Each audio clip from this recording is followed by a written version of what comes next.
اور اگر رمضان کا مہینہ تو پورا معافی کا مہینہ ہے کہ دوزخ کے دروازے بند ہو جاتے ہیں، جنت کے دروازے کھول دیے جاتے ہیں، شیطان قید. آپ دیکھتے نہیں نمازی کیوں بڑھ جاتے ہیں رمضان شریف میں؟ کہ وہ نامراد قید ہو جاتے. تو کسی کو زنجیروں میں باندھا ہو وہ چل تو نہیں سکتا، چھوڑ دو زنجیریں تو چل پڑے گا. تو اللہ تعالی ہم سب کی حفاظت فرمائے. کوئی دعویٰ نہ کرے، لیکن جو تھوڑا سا غفلت میں ہوتا ہے تو ایمان کمزور ہوتا ہے، انہوں تو شیطان بن کے جامع نہیں دیتے. جمعے جاواں گے جمعے، کئی جمعہ بھی نہیں پڑھتے. عید کئی جمعہ بھی نہیں پڑھتے، عید تے جاواں گے، کوئی عید بھی نہیں پڑھتا. یہیں یہ ایک نگینہ سینما کے مالک نے بیان کروایا تھا اور اس نے بعد میں اس سینما کو گرا دیا. آج کل وہ کینیڈا میں ہوتا ہے. تو وہ سینمے کا جو تھا نا مینیجر، وہ میرے پاس آیا، کہا مولانا آج میں پہلی نماز پڑھی ہے. وہاں ہم نے مغرب کی نماز پڑھی، اس کے بعد بیان ہوا. بیان کے بعد وہ اتنا ہنگامہ ہوا کہ رش بہت تھا، تو وہاں نماز پڑھی نہیں جا سکے. ہم نے کہنے لگا میں چل رہا تھا میرے ساتھ ساتھ، مولانا آج میں پہلی نماز پڑھی. میں نے کہا کیا مطلب؟ کہا جی یہی کہ آج زندگی دی پہلی نماز پڑھی. ہوگا راؤنڈ اباؤٹ 40-45 سال کا. میں کہا پہلی نماز؟ ہاں جی پہلی نماز. جمعہ پڑھے؟ نہیں کدی نہیں. عید؟ نہیں کدی نہیں. آج پہلی نماز تھوڑے پیچھے پڑھی ہے. شیطان جب قید ہوتا ہے تو زنجیریں کھل جاتی ہیں تو نمازی بڑھنا شروع ہو جاتے ہیں. اس کے بعد جو گھٹتے ہیں نا تو شیطان کی وجہ سے نہیں، اپنی عادت اور سستی کی وجہ سے. پہلے 2-3 دن بڑا جوش ہوتا ہے، پھر اس کے بعد گھٹتے ادھے کو پھر نکل جاندے ہیں، ادھے رہ جاندے ہیں. تو تراویح میں بھی پہلے پوری مسجد بھرے گی، پھر ایک صف جائے گی، پھر دوسری جائے گی، پھر تیسری جائے گی. تو بھائیو یہ رمضان آ رہا ہے، دیکھو میں ہاتھ جوڑتا ہوں، نماز 5 وقت سارا سال فرض ہے، لیکن روزے کی برکت سے کیا ہوتا ہے؟ شیطان قید ہو جاتا ہے تو وہ سارے بھاگے آ رہے ہوتے ہیں. اللہ سے مانگ لو اس رمضان میں کہ یا اللہ ایسی توفیق دے کہ موت تک نماز نہ چھوٹ. رمضان میں بہت سے لوگ رشوت لینا چھوڑ دیتے ہیں کہ نہیں جی ہن رمضان شریف آ گیا.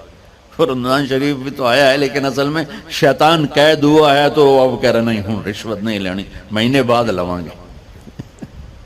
ڈنڈی مارنے والا کہتا ہے نہیں صحیح تولنا ہے، پھر رمضان تو بعد کٹھی کسر کر لواں گے.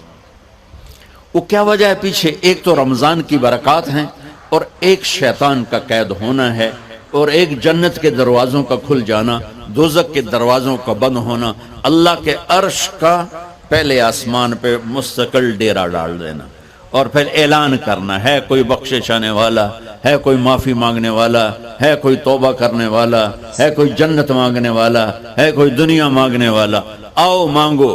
اور ایک فرشتہ اعلان کرتا ہے اے بھلائی کے چاہنے والے شاباش آگے بڑھ، اور دوسرا فرشتہ اعلان کرتا ہے اے برائی کے کرنے والے بس کر اور واپس آ جا، بس کر اور واپس آ جا. رمضان کا مطلب ہے جل جانا. رمضان کے لفظ کا مطلب ہے جل جانا. جلنے کا مطلب کیوں ہے اس میں؟ کہ رمضان میں اللہ سارے گناہوں سے اپنے بندوں کو پاک کر دیتا ہے اور ان کے گناہوں کو جلا دیتا ہے، جس سے وہ پاک ہو کر جیسے سونا آگ میں جل کے خالص ہو کے باہر آتا ہے، روزہ رکھنے والا بھوک کی آگ میں جل کے خالص ہو کے باہر آ جاتا ہے، اللہ اس کے سارے گناہ معاف فرماتا ہے. دھیان نال سنیں، سب سے اعلیٰ درجے کا مسلمان، میرے نبی کا جواب، جو سارا دن مصلی پہ بیٹھا رہے، جو ہر سال حج عمرہ کرے، جو مسجد سے نہ نکلے، جو رات کو قرآن پڑھے، دن میں روزے رکھے. نہیں، سنو غور سے سنو، من سلم المسلمون لسانہ ویدہ، سب سے اعلیٰ درجے کا مسلمان فیصلہ بات کا وہ ہے جو اپنے مسلمانوں کو تکلیف نہ پہنچائے، جو ہاتھ اور زبان سے کسی کو تکلیف نہ پہنچائے، وہ سب سے اعلیٰ درجے کا مسلمان ہے. سبحان اللہ، کیا بات. میرے نبی سے ایک صحابی نے پوچھا یا رسول اللہ ہمارے محلے میں ایک خاتون رہتی ہے، رات کو تہجد پڑھتی ہے، دن میں روزے رکھتی ہے، پر اس کی زبان بہت سخت ہے، بہت بےزتی کرتی. اب نے کہا جہنم میں جائے گی. کہا جی ایک خاتون ہے جو نہ نفلی روزہ، لیکن اس کی زبان کا بول بڑا میٹھا ہے، کہا وہ جنت میں جائے گی. تو سب سے اعلیٰ درجے کا مسلمان کون ہے جو کسی کو تکلیف نہ پہنچائے؟ پھر اس نے پوچھا ای الایمان افضل، سب سے اعلیٰ درجے کا مومن کون ہے؟ تو آپ نے فرمایا حسن الاخلاق، جس کے اخلاق اچھے ہوں وہ سب سے اعلیٰ درجے کا ایمان والا ہے. کیونکہ تکلیف نہ پہنچانا اخلاق کی ایک صفت ہے، اور اخلاق کی بے شمار اقسام. میرے نبی نے فرمایا اچھے اخلاق 360 صفات کا نام ہے. ایک صفت بھی کسی مسلمان مرد عورت کے اندر ہوگی تو جنت میں چلا جائے گا. سامنے ابو بکر بیٹھے تھے، کہنے لگے یا رسول اللہ کو میرے اندر بھی ہے؟ تو آپ نے فرمایا تیرے اندر ساری ہے، ساری تیرے اندر ساری. تو ابتدا بھی بتا دی، انتہا بھی بتا دی. اور عبادت بھی مسلمان کو اخلاق تک پہنچاتی ہے. اب سنو قرآن سے، اللہ تعالیٰ انسان کسے کہتا ہے؟ ایمان والوں کو. ان الذین کفروا من اہل الکتاب والمشرکین فی نار جہنم خالدین فیہا اولئک ہم شر البریہ. سب سے بدترین مخلوق وہ ہے جو اللہ کو نہ مانے، جو اللہ کہ دین کو نہ مانے. آپ نے کہا وہ سب سے بدترین مخلوق. تو لا الہ الا اللہ محمد رسول اللہ ہمیں انسانیت میں داخل کرتا ہے. انسان ہے ہی وہ جو لا الہ الا اللہ محمد رسول اللہ کا کلمہ پڑھتا ہو. میرے رب کے نزدیک نماز کیا ہے؟ نماز کیا ہے؟ بول بھائی. ہاں، میرا اللہ کہتا ہے ان الصلاۃ تنہا، اب آئی نہیں چل رہا. نماز کیا ہے؟ ان الصلاۃ تنہا عن الفحشاء والمنکر. تم نماز پڑھو، یہ تمہیں بد اخلاقی سے بچائے گی اور یہ تمہیں گناہوں سے بچائے گی. تو نماز بھی انسان کو اخلاق تک لے جا رہی، فحاشی سے بچائے گی، گناہوں سے بچائے گی، اخلاق کی طرف سفر. روزہ آ رہا ہے، روزہ کس لیے ہے؟ کتب علیکم الصیام کما کتب علی الذین من قبلکم لعلکم تتقون. تم پر روزہ فرض کیا ہے جیسے پہلوں پہ کیا تھا تاکہ تم تقوی والے بن جاؤ. تقوی والے کون ہیں؟ وسارعوا الی مغفرۃ من ربکم وجنۃ عرضها السماوات والارض اعدت للمتقین. کہ میرے بندو دوڑو جنت کی طرف جو تقوی والوں کے لیے. متقی کون ان دن تقوی والے یا اللہ کا؟ الذین ينفقون فی السراء والضراء، کا جو میرے نام پہ سخاوت کرتے ہیں، چاہے تنگ دست ہوں چاہے پیسے والے ہوں، چاہے تھوڑا مال ہوئے چاہے زیادہ مال ہوئے، وہ میرے نام پہ خرچ کر دیں.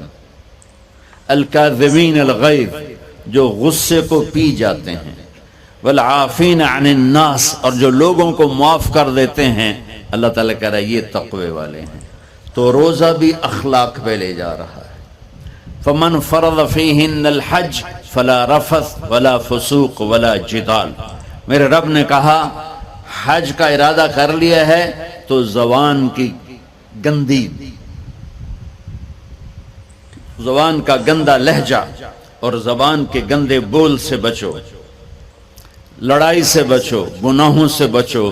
تو حج بھی میٹھے بول پہ لا رہا ہے، لڑائی سے بچنے پہ لا رہا ہے، نافرمانی سے بچنے پہ لا رہا ہے. خذ من اموالہم صدقۃ تطہرہم وتزکیہم بہا وصلی علیہم. میرا رب فرما رہا ہے میرے محبوب ان سے زکوٰۃ لیں اور ان کو پاک کریں اور ان کا تزکیہ کریں، ان کو ایک اچھا انسان بنائیں. زکوٰۃ ہو اخلاق بنتے ہیں، روزہ ہو اخلاق بنتے ہیں، حج ہو اخلاق بنتے ہیں، نماز ہو اخلاق بنتے ہیں، کلمہ ہو انسان بنتا ہے۔ یہ اتنا زور کیوں دیا ہے اخلاق پر کہ میرے بھائیو، اچھا معاشرہ جو وجود میں آتا ہے وہ ایک دوسرے کو معاف کرنے سے وجود میں آتا ہے۔ مسجد نماز کے لیے ہے، اور نماز ایک انفرادی عمل ہے جو کر کے میں گھر چلا جاتا ہوں، دفتر چلا جاتا ہوں، پڑھوں نہ پڑھوں، نہ پڑھنے کا گناہ مجھ پر، پڑھنے کی نیکی مجھ پر۔ لیکن اگر میرے اخلاق برے ہیں، روزہ میری چیز ہے، رکھوں اجر، نہیں رکھوں پکڑ، زکوٰۃ دے دوں اجر نہ دوں پکڑ، حج کر لوں اجر نہ کروں پکڑ، صرف میری ذات سے کے گرد ہے، نماز بھی، روزہ بھی، حج بھی، زکوٰۃ بھی۔ لیکن برے اخلاق جتنا معاشرے میں میرا اثر ہے وہاں سب تباہی پھیلا دیں گے، اور اچھے اخلاق جتنا معاشرے میں میرا اثر ہے وہاں خوبصورتی کو پھیلا دیں گے۔ عبادت چھپ جاتی ہے۔ میں نے فجر پڑھی ہے کہ نہیں پڑھی آپ کو پتہ ہے؟ بولو، آپ نے پڑھی ہے یا نہیں پڑھی مجھے کوئی پتہ ہے نہیں ہے، لیکن یہاں بیٹھ کے اللہ نہ کرے میں فرقہ واریت کی بات کروں، آپ سب کو پتہ چلے گا کہ نہیں چلے گا کہ مولوی اگلا رہے ہیں، اور یہاں بیٹھ کے میں محبت کی بات کروں تو آپ کو پتہ چلے گا کہ نہیں چلے گا کہ یہ محمد مصطفیٰ صلی اللہ علیہ وسلم والے اخلاق بتا رہا ہے۔ تو اخلاق چھپتے نہیں، برے ہوں یا اچھے ہوں، ظاہر ہوتے ہیں۔ اور سب سے زیادہ اس آدمی کا خاندان، جس آدمی کو بدتمیزی کی عادت ہے، وہ بیوی کے دل کو برباد کر دے گا، ماں باپ کے دل کو برباد کر دے گا، اولاد کو برباد کر دے گا، دوستوں کو، نوکروں کو برباد کر دے گا۔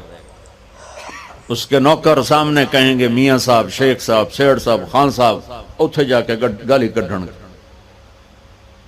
اور جس کے اخلاق اچھے ہوتے ہیں وہ اپنے گھر کو خوبصورت بنا دیتا ہے، رشتوں کو خوبصورت بنا دیتا ہے، ملازموں کو خوبصورت بنا دیتا ہے، اپنے کاروبار کو، اپنی زندگی کو، ہر پہلو اس کا خوبصورت ہو جاتا ہے۔ اچھے اخلاق لباس کی طرح ہیں جو میرا ہر عیب چھپا لیتے ہیں، اور برے اخلاق ننگے آدمی کی طرح ہے جس کا ہر عیب سامنے آ جاتا ہے۔ اور اللہ کی رحمت اتنی طاقتور ہے کہ میرا رب فرماتا ہے، یہ تو میں نے 5 غلطیاں بتائی ہیں، لیکن میرا رب فرماتا ہے میرا بندہ میں تجھے عمر بھی دیتا ہوں، طاقت بھی دیتا ہوں، تو اتنے گناہ کر کے زمین فیصل آباد کی سے اٹھا کر آسمان کی چھت کو لگا دے، ساری دنیا گناہ گار ہو جائے نا تو آسمان کیا چاند تک بھی گناہ نہیں جا سکتے۔ اور میرا اللہ کہہ رہا ہے ایک مرد عورت اتنے گناہ کرے کہ آسمان کی چھت کو لگا دے، پھر صرف ایک دفعہ مجھے کہے یا اللہ معاف کر، تو میں سارے ہی معاف کر دوں۔ سبحان اللہ۔ تو بھائیو یہ رات بھی معافی مانگنے کی ہے۔ تو میرے عزیز، اور رمضان شریف آ رہا ہے، اپنے دل کو کینہ سے صاف کرو، بغض سے صاف کرو، نفرت سے صاف کرو، کسی سے لڑے ہوئے ہو اللہ کے واسطے صلح کر لو۔ یہ لڑنے کی جگہ نہیں ہے، محبت کر کے جاؤ تو اللہ بڑے اونچے عالی درجات نصیب فرمائے گا۔ اور اللہ تعالیٰ موقع دے تو رمضان میں ایک 3 دن تبلیغ میں اللہ کے راستے میں ضرور لگا لینا۔ تو سارے بھائی نیت کرتے ہو؟ سنتیں پڑھ